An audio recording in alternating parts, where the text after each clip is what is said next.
ganito. Pag 3 plus 3 equals 6. Pero pag times, 3 times 3 equals 9. Paano nangyari yun?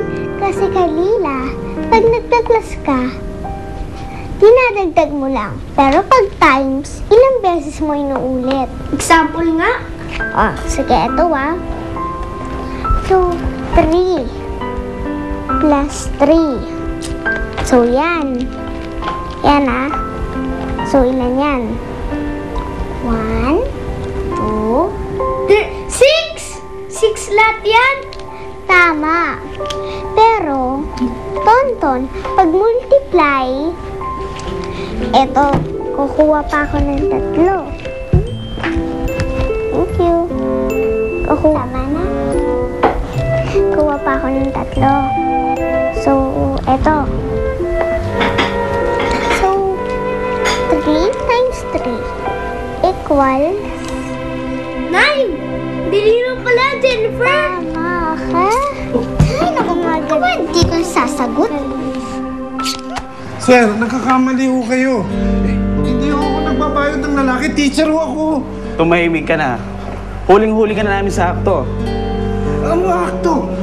Wala naman ako talagang ginagawang masama. Kaya tanong niyo pa sa bata. Teka mo na, nasaan yung bata? Nakatakas na.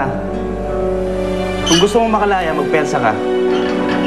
Sir, teka mo na ho. Nakakamali kasi talaga kayo eh. Tinulungan ko lang yung bata. Sige na. Pasok tayo, pasok tayo. Bata, bakit nawala dito yung bata? Kayo. Gusto niyo makalaya, ha? Sir! Wala pa ba si Manny? Donyana, wala pa ako eh. Madalas yata siyang ginagabi ngayon. Si Aling Maria na naman nga ho ang nagbabantay sa mga bata eh. Marami kasi siyang inaayos na extracurricular activities para sa mga bata. Baka ibang extracurricular yan. Mas importante pa ba yun kaysa sa anak niya?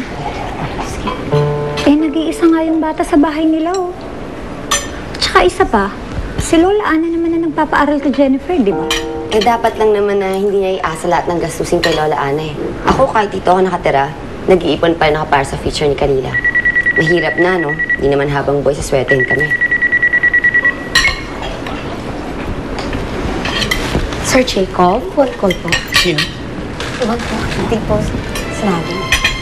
Hello? Jacob, nasa presinto ako. Pwede ba tulungan mo lang ako? At sana wag mo na ipaalam to kay Doña Ana. O sige, pupunta ako dyan. Jacob, saan ka pupunta? We're eating. There's an emergency. I'll be back right away. Jacob.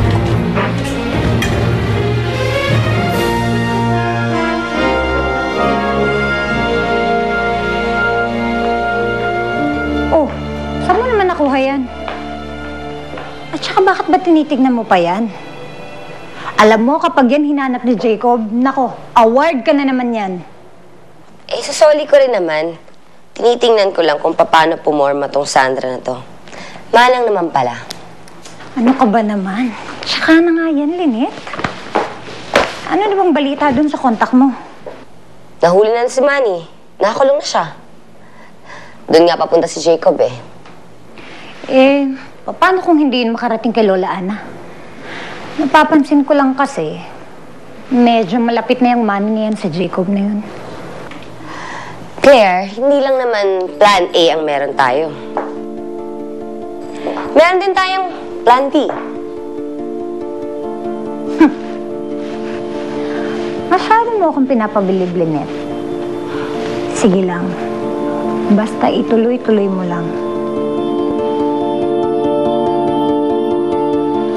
Sir, magandang gabi.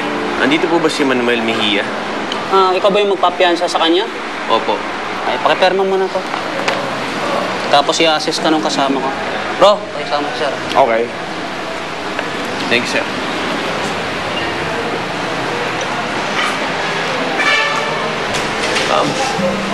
Mr. Perez, ano ba kasalanan ng kaibigan ko? Nahuli namin siya nagsusolicit ng mga teenagers sa may EDSA. Sir Jacob, salamat at nagpunta ka.